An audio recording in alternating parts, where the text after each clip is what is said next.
Hello everyone, welcome to my channel civil engineering Guru. आज मैं आपको बताता हूँ कौन कौन सी वैकेंसीज़ को ख़त्म कर दिया गया है और कौन सी वैकेंसी रिड्यूस्ड होंगी। आप सभी लोग तैयारी कर रहे हैं, ऐसे ही अच्छे से तैयारी करते रहें। ज़्यादा टेंशन लेने वाली बात नहीं है। सिर्फ पीएसयूज़ जो पद हैं उनको ख़त्म किया जाएगा, ना कि जो डिपार्टमेंट की वैकेंसीज़ हैं उन पे कोई फ़र्क पड़ेगा। और मोस्टली स्टूडेंट डिपार्टमेंट की ही तैयारी कर रहे होते हैं। पीएसयूज़ में अंतर्गत आने वाली वैकेंसीज़ हमारी गेट के थ्रू भरी जाती हैं, ये तो बात सबको ही पता होगा। चलिए देखो, भारत भारत सरकार से एक बयान जारी हुआ है और एक उत्तर प्रदेश सरकार से बयान जारी हुआ है। दोनों बयानों को हम लोग समझते हैं यहाँ पर अच्छे से। पहले तो श्री निर्मला सीतारमण, जो हमारी फाइनेंस मिनिस्टर हैं, उन्होंने क्या कहा है। The government on Sunday said there will be a vacancy of four public sector companies in strategic sector and state owned firm in other segment will be eventually privatized। उन्होंने क्या कहा है कि सिर्फ 4 पब्लिक सेक्टर रहेंगे उस area में, और बकाया उसके जो और छोटे छोटे पब्लिक सेक्टर हैं उनको क्या कर दिया जाएगा, ख़त्म कर दिया जाएगा। मतलब क्या है, जैसे कि मैं आपको वो बताऊं, कंस्ट्रक्शन हुआ, इलेक्ट्रिसिटी हुआ, ये आपके एरिया हो गए, ऑयल हुआ।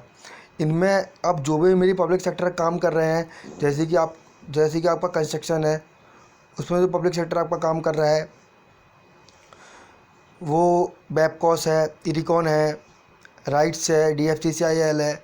तो इस तरीके के मैंने आपको बता दी 4 पब्लिक सेक्टर हैं, और छोटे छोटे पब्लिक सेक्टर हैं उनको क्या कर दिया जाएगा, ख़त्म कर दिया जाएगा। जैसे NPCC है, वो भी एक PSU है, हो सकता है मैं भी उसको ख़त्म कर दिया जाए।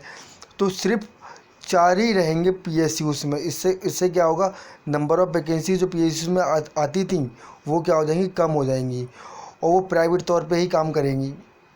जो PSUs आपकी प्राइवेटाइज होंगी 4 के अलावा।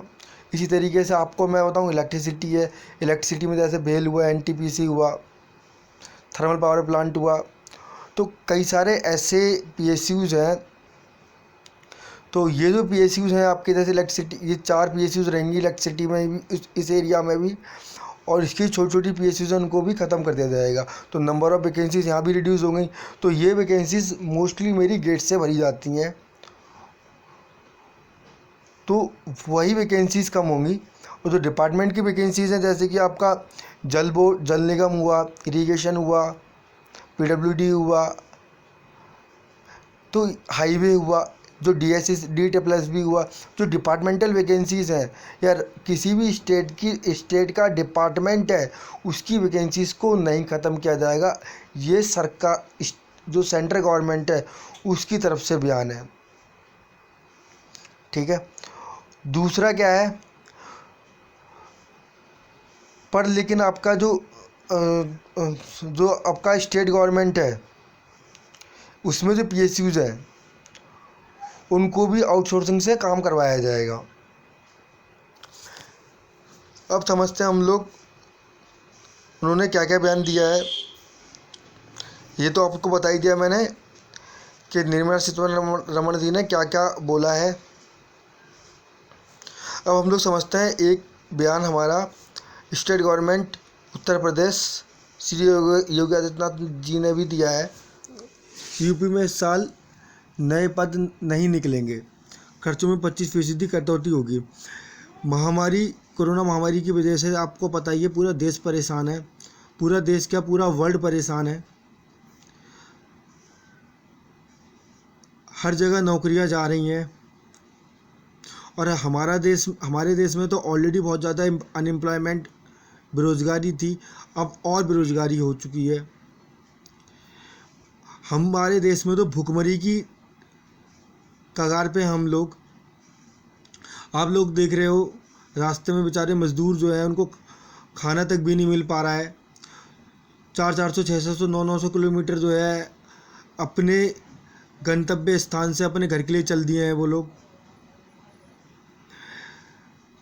उसको देखते हुए जो सरकारें हैं वो अलग अलग तरीके के प्रयोग कर रही हैं। अब योगी आदित्यनाथ जी ने भी क्या क्या ये जो बोले हैं आपको, इस साल कोई नए पद नहीं निकलेंगे, 50% की कटौती होगी। 2020 में सिर्फ ये दिक्कत आएगी आपको, अगर कोरोना का इफेक्ट कम हुआ 2021 में आपकी बहुत वैकेंसीज आएंगी, इससे आप बेफिक्र रहें। आपकी लेखपाल की वैकेंसी आनी है, जल निगम में वैकेंसी आनी है, इरिगेशन में भी वैकेंसी आनी है, एई के भी पद आने हैं, जेई के भी पद आने हैं। तो हम उसी को देखते हैं।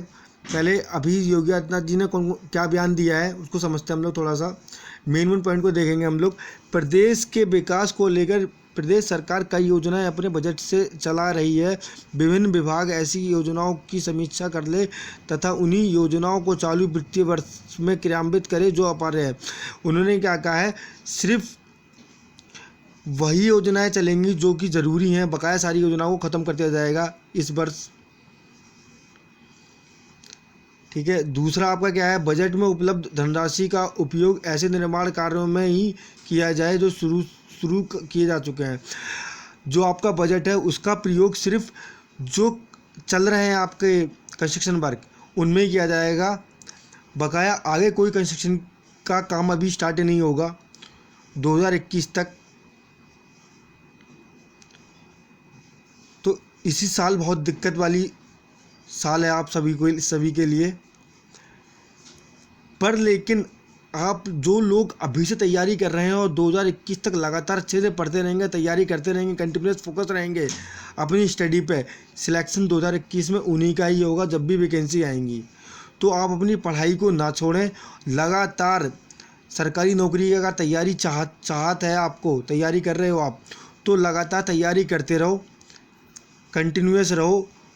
ज़रूर आपको एक दिन मंजिल मिलेगी, जल्दी ही मिलेगी। अब एक पॉइंट और समझते हैं। कार्यप्रणाली में बदलाव तथा सूचना प्रौद्योगिकी के उपयोग बढ़ने से अनेक पद वर्तमान परिवेश में अप्रासंगिक हो गए हैं। विभाग ऐसे पदों को चिन्हित कर समाप्त करे। देखो इसमें उन्होंने क्या कहा है, जो भी आपकी टेक्नोलॉजी से क्या होता है, उन पदों को टेक्नोलॉजी के माध्यम से कर दिया जा रहा है और वहाँ पर वर्कर की ज़रूरत नहीं है। तो ऐसे पदों को क्या कर दिया जाएगा, ख़त्म कर दिया जाएगा हमेशा के लिए ही। और जो भी हैं आपके जो इसमें काम कर रहे हैं ऐसे पदों पर, उनको दूसरे विभागों में रिक्त पदों पर समायोजित किया जाएगा।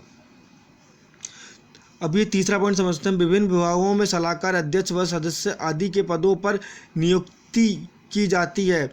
इन पदों के लिए सहयोगी स्टाफ की व्यवस्था के लिए कोई नया पद सृजित नहीं किया जाएगा। जो आपके एडवाइज़र हैं, जो आपके मेंबर हैं, जैसे कि मान लो आपका पीसीएस है, जो आपके पीसीएस एग्ज़ाम करवाता है आयोग, उनके लिए एडवाइज़र की ज़रूरत पड़ती है। तो ऐसे पदों को ख़त्म कर दिया जाएगा और नए पद सृजित नहीं किए जाएंगे। सहयोगी स्टाफ की व्यवस्था, ऐसे मान लो जो आपके एडवाइजरी ऐसे इस तरीके के पद हैं, उसको आउटसोर्सिंग कंसल्टेंसी के तौर पे रखा जाएगा। अब कुछ और इम्पोर्टेंट पॉइंट समझते हैं हम लोग। नए वाहन खरीदने पर पूरी तरह रोक लगा दी गई है। इस साल कोई भी नया वाहन भी नहीं खरीदा जाएगा। सरकारी वाहनों के रखरखाव में पेट्रोल डीजल पर होने वाले खर्च को दुरुपयोग रोका जाए। जो भी आपके सरकारी जो वाहन है उन पे पेट्रोल डीजल का खर्च जो हो रहा है उनको रोका जाएगा। सरकारी कार्यों के लिए यात्राओं को न्यूनतम रखा जाए। जो भी सरकारी कार्य किए जा रहे हैं उनमें जो वाहन मिलते हैं उनका कम प्रयोग किया जाए। वीडियो कॉन्फ्रेंसिंग के से ही बैठक की जाएंगी। ऐसी कम करने के लिए बजट जो भी पैसा मिला है हमारे राज्य सरकार को, उसको कम करने के लिए ऐसी योजनाएं लाई जा रही हैं यूपी में। जो अधिकारी हवाई यात्रा के लिए अधिकृत हैं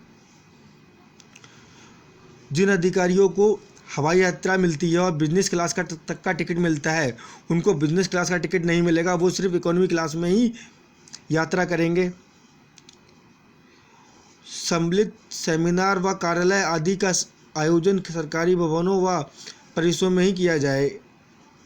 जो भी आपके सम्मेलन है, सेमिनार है, कार्यशाला है, उनको सिर्फ सरकारी भवनों में किया जाएगा। होटल मतलब जो भी सरकारी काम हुआ करते थे उनको होटल ले लिए जाते थे और उनमें किया जाता था। अब वो सिर्फ सरकारी भवनों में ही होंगे। आपने देख लिया कौन कौन सी वैकेंसीज कम होंगी, कौन कौन सी रिड्यूस्ड होंगी। तो मैंने आपको समझा दिया अच्छे से। डिपार्टमेंटल वैकेंसीज़ वो रहेंगी, वो आगे कंटिन्यू चलती रहेंगी, इसलिए आप अच्छे से अपनी तैयारी को कंटिन्यू रखें।